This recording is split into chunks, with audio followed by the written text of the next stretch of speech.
Morning সবাইকে। তো কোথায় ঘুরতে যাচ্ছি আজকে সেটাই তোমাদেরকে দেখাবো এরপর। তো দেখে বুঝতেই পারছো রবীন্দ্র সদনে এসে গেছি, যাব হচ্ছে নন্দন। তো এখান দিয়ে প্রথমে ঢুকছিলাম, তো মনে হলো যে না এখান দিয়ে যাব না। তো তারপর এখান দিয়ে বেরিয়ে যাচ্ছি, সামনে দিয়ে হলো গিরিশ মঞ্চ পড়লো, তো এখান দিয়ে সোজা হেঁটে যাব।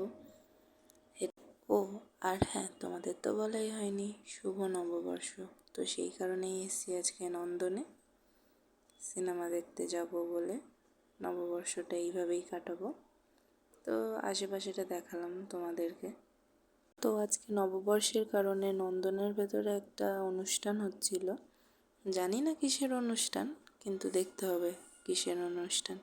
তো সেটা দেখার জন্যই এগিয়ে যাচ্ছিলাম। তো কিছু ফটোও তুলেছিলাম, সেগুলো শেয়ার করলাম তোমাদের সাথে। আর এখানেও সবাই দেখলাম দাঁড়িয়ে আছে, ঢাক বাজছিল।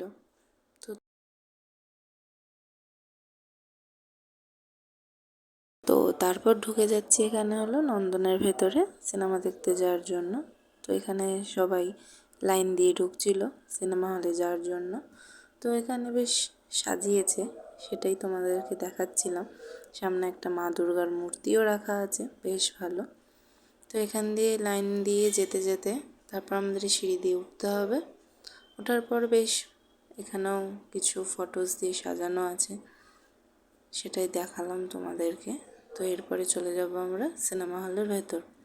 এখান দিয়ে উঠে দেখাবো তোমাদের নন্দনের ভেতরে সিনেমা হলটা কেমন। তো আমি ফার্স্ট টাইম গিয়েছি, খুব এক্সাইটেড দেখার জন্য। তো বেশ ভালোই লাগছিল। আর তারপর শুরু হলো সিনেমা, সেটাই দেখলাম। তার ছোট্ট একটা ক্লিপ তোমাদের সাথে শেয়ারও করলাম, যেহেতু এটা সাউন্ড দেওয়া যাবে না। তার উপর একটা উপরি পাওনা যে সৃজিত দা এসেছিল, সেটাই দেখলাম। তো সব কিছুর পর একটু তো পেট পুজো করতেই হবে, তার জন্য চলে গেছিলাম দোকানের ভেতর। কাটলেট ছিল, কোল্ড ড্রিঙ্কস কিনেছিলাম অ্যান্ড আইসক্রিমও খেয়েছিলাম। তারপর একটু গানও শুনে নিলাম, আপনারাও শুনে নিন।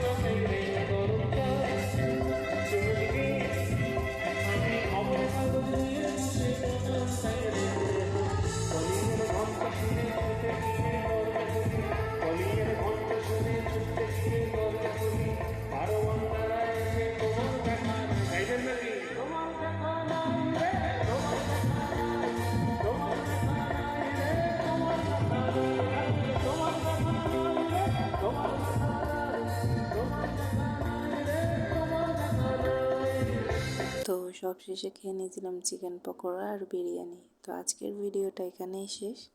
সবাই ভালো থাকবেন, সুস্থ থাকবেন। শুভরাত্রি।